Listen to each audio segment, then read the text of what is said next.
Avant la synthèse, un dernier mot sur le patrimoine professionnel. Le patrimoine professionnel bénéficie effectivement d'un régime plus favorable sur différents éléments d'imposition. Impôt sur la fortune, imposition des cessions de titres, transmission du patrimoine, sous réserve toutefois de diverses conditions que nous souhaitons vous rappeler dans le présent module.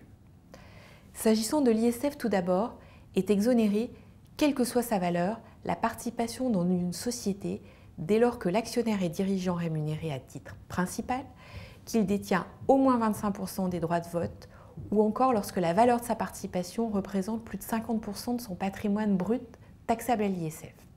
Sur les plus-values de cession existe également un régime incitatif applicable aux cessions dans 4 cas de figure.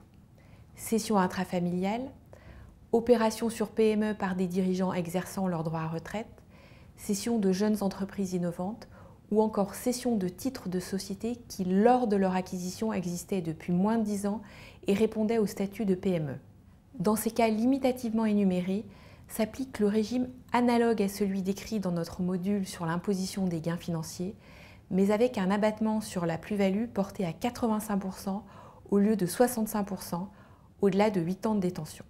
L'imposition maximale est alors de 26,25% en intégrant impôt sur le revenu, prélèvements sociaux et contributions sur les hauts revenus.